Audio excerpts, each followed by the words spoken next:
Les filles n'avaient jamais vraiment pris au sérieux les paroles des anciens qui répétaient qu'un grand malheur s'abattrait sur quiconque ramenait chez soi quelque chose appartenant à la rivière. La rivière pardonne, disait-on, mais elle n'oublie jamais. Ce jour-là pourtant avait commencé comme un banal après-midi de saison sèche à Udel. L'air était lourd, la poussière collait à la peau et les disputes des femmes résonnaient au sujet des chèvres qui auraient brouté des feuilles de manioc. La mère de Blinky, comme chaque matin, était déjà partie vendre au marché ses légumes, les aubergines africaines, le piment et toutes ces plantes rapides à cultiver qui tenaient la faim éloignée. Avant de partir, elle avait lancé depuis la porte ses instructions habituelles. Blinky, balaie la cour, fais la vaisselle, va chercher de l'eau et pile l'igname avant mon retour. Tu m'entends ? La fillette avait répondu d'un vague « Oui, maman », tout en faisant semblant d'écouter.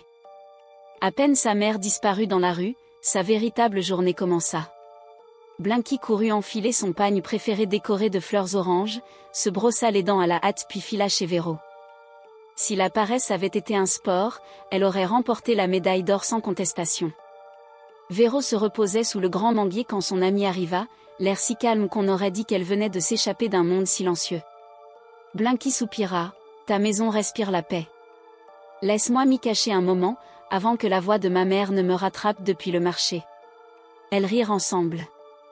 Véro demanda si les corvées étaient terminées, mais Blinky balaya la question d'un geste, convaincue que la vie était trop courte pour l'user en travaux domestiques. Les deux amies, filles de mère seule, partageaient une douleur que seule la tendresse maternelle avait tenue debout. Le père de Blinky était mort d'une violente fièvre lorsqu'elle avait 10 ans, et celui de Véro s'était noyé en tentant de traverser un pont inondé alors qu'elle n'en avait que 8. Depuis, leur mère portait la vie comme un bassin trop lourd, avec force, fatigue et un amour féroce. Peut-être était-ce cela qui avait soudé les deux filles jusqu'à l'inséparabilité.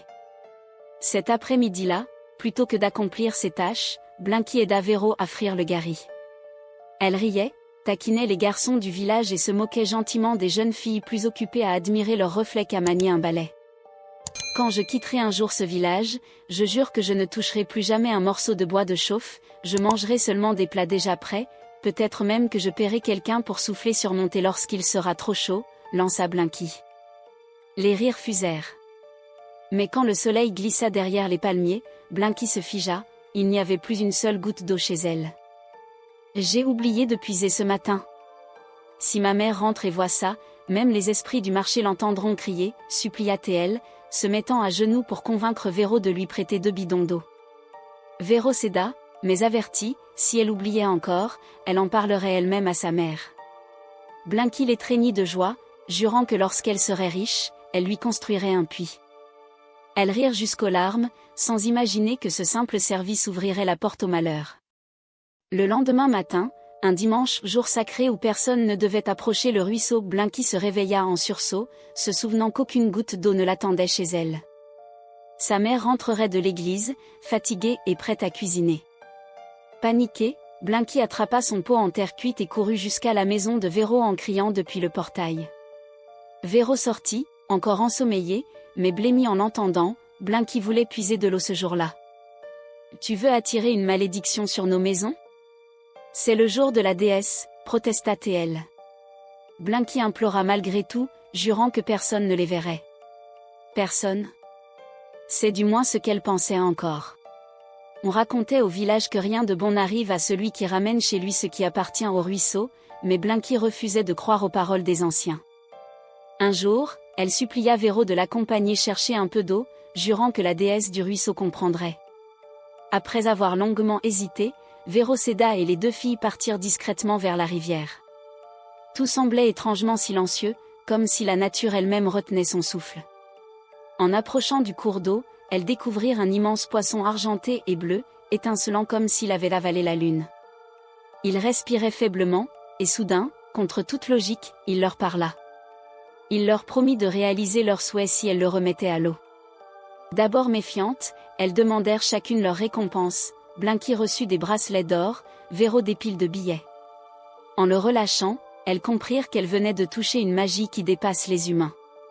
Chaque dimanche, elles retournèrent discrètement au ruisseau pour formuler d'autres vœux, argent, nourriture, succès aux examens, amour d'un garçon, travaux domestiques accomplis sans effort.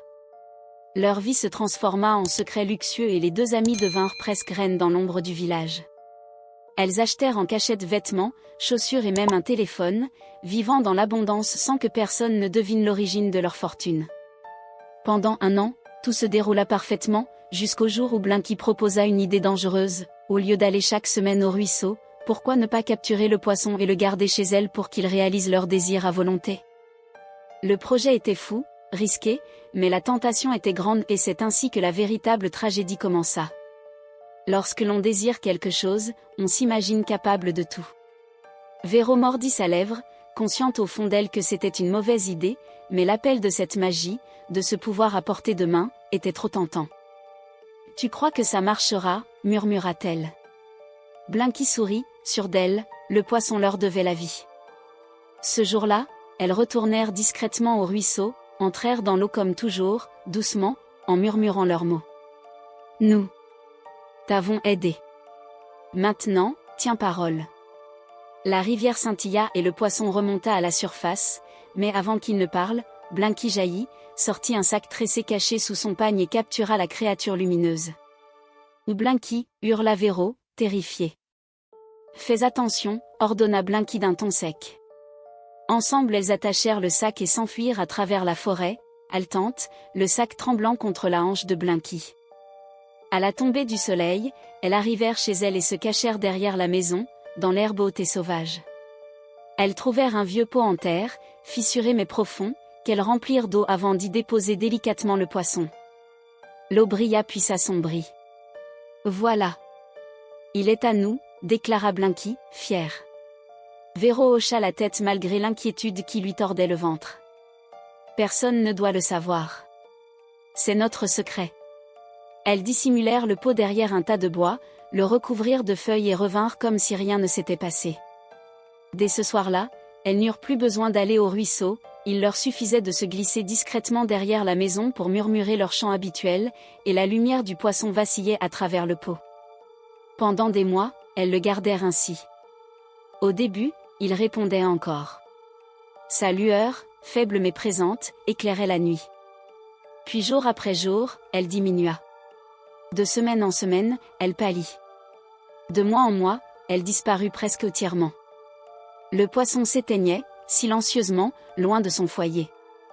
Lorsque sa lumière mourut, la rivière devint immobile, le vent tomba et une ombre glacée s'abattit sur la vie des deux filles. Sans le savoir, Blinky et Véro avaient réveillé la malédiction dont parlaient les anciens, nul ne peut dérober ce qui appartient à la rivière. Le lundi matin, leur douleur éclata. Elles se réveillèrent en hurlant dans leurs maisons respectives, pliées au sol, les mains crispées sur leur ventre. Le village fut bouleversé, deux enfants frappés exactement au même instant, d'une maladie inexplicable. Les mères tentèrent tout, plantes, huile, prières, rien n'y fit. Le lendemain, c'était pire. Leur peau réagissait à l'eau, leur ventre se tordait à la moindre goutte avalée. Elles ne pouvaient ni boire ni manger ce qui avait touché l'eau. Leurs lèvres se fendaient sous la soif, la fièvre les consumait. Les guérisseurs ne trouvèrent aucun remède, les pasteurs non plus. À l'hôpital, les médecins déclarèrent qu'elles n'avaient rien de compréhensible pour la science. Les familles vendirent tout pour tenter de les sauver, sans succès. Alors, au bord du désespoir, une voisine souffla un nom, le guérisseur d'Obono. Les mères, le cœur tremblant, se rendirent au sanctuaire. À peine avait-elle franchi l'entrée que le vieux sage, aux yeux troubles mais profonds, frappa le sol de son bâton en criant « Abomination !» Il affirma qu'une faute grave avait souillé le village. Les femmes, effondrées, implorèrent. Il répondit d'une voix lourde, leur fille avait offensé la déesse du fleuve en retenant captif le poisson gardien. La malédiction ne pouvait être brisée qu'en avouant publiquement et en accomplissant un rituel de purification au bord de la rivière. Le jour venu, le village entier s'assembla. Blinky et Véro, trop faibles pour se tenir debout, furent portés sur des nattes. Le guérisseur demanda qu'on apporte le pot.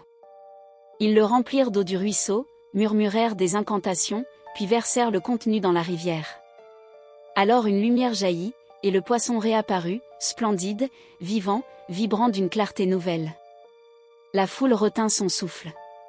Au même instant, les corps des deux filles frémirent, leurs yeux se rouvrirent, leurs joues reprirent couleur. Elles respirèrent de nouveau. Les larmes de joie éclatèrent. Mais le sage leva la main, ce n'est pas fini. La déesse pardonne, mais n'oublie pas. Vous devrez revenir ici chaque 7e jour pour l'honorer. Après votre mort, une enfant issue de chacune de vos lignées portera cette dette. Les sourires s'éteignirent. Le poisson disparut sous l'eau dans un halo étincelant.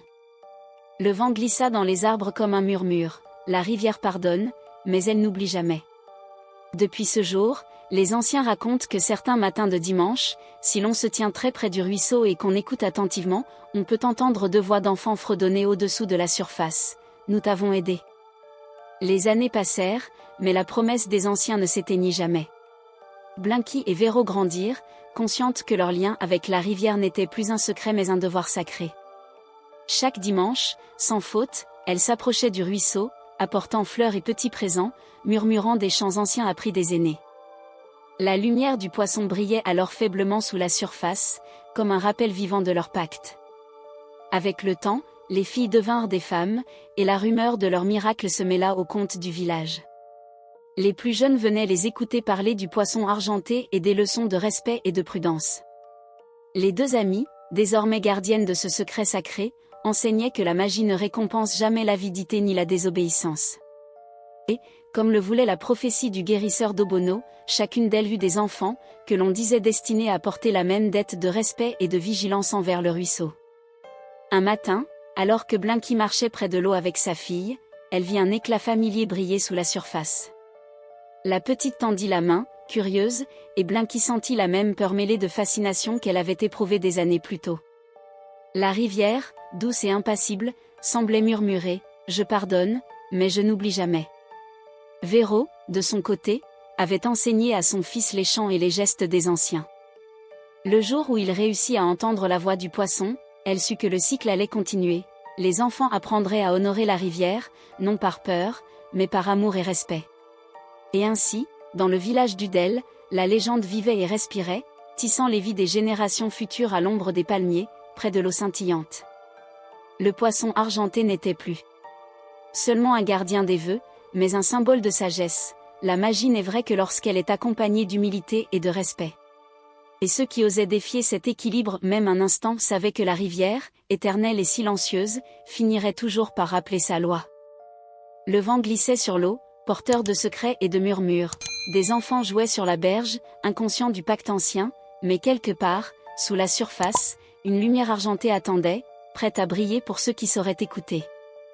Les années passèrent, et la fille de Blinky et le fils de Véro grandirent dans l'ombre des histoires de leur mère.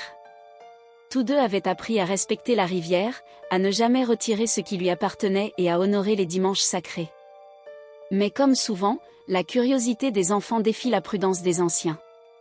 Un matin de saison sèche, alors que le soleil à peine levé baignait le village dans une lumière dorée, la fille de Blinky aperçut un éclat argenté sous la surface du ruisseau.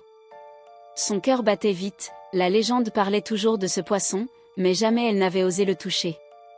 Le fils de Véro, plus audacieux, la poussa doucement et murmura « Viens, si on le touche juste un peu, peut-être qu'il nous donnera un vœu. » La fillette hésita, sentant un frisson glacé remonter sa colonne vertébrale. Mais l'appel de la magie était irrésistible. Ensemble, ils tendirent les mains vers l'eau. Une lumière vive éclata soudainement sous leurs doigts, et le poisson argenté bondit presque hors de l'eau. Sa voix résonna dans leur esprit, « Je vous ai attendu, mais souvenez-vous, je pardonne, mais je n'oublie jamais. » Leurs yeux s'écarquillèrent.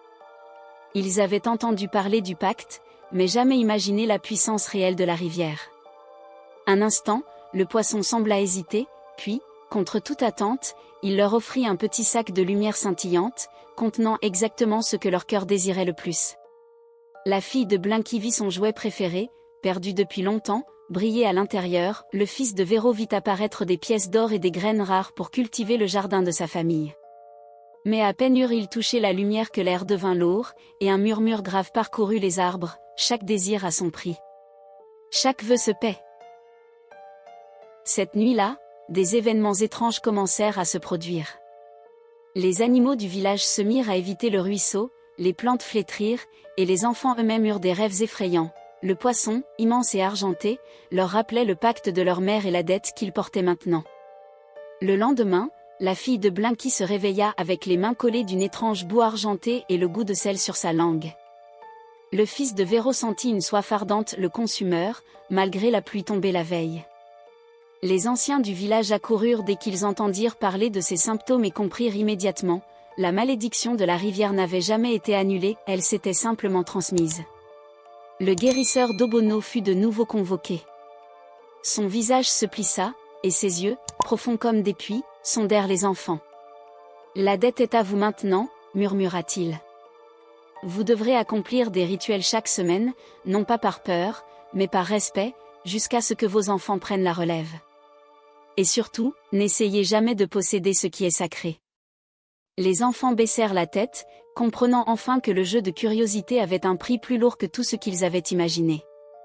La lumière du poisson disparut lentement dans le ruisseau, laissant derrière elle une douce lueur phosphorescente qui flottait sous la surface, comme un rappel silencieux mais constant, la rivière veille toujours. Et ainsi, dans le village d'Udel, la légende continua, se transmettant d'une génération à l'autre. Les enfants apprirent vite que la magie n'était pas un jouet et que même les cœurs les plus innocents doivent respecter l'ordre des anciens. Car, comme le vent le murmurait à chaque saison sèche, la rivière pardonne, mais elle n'oublie jamais.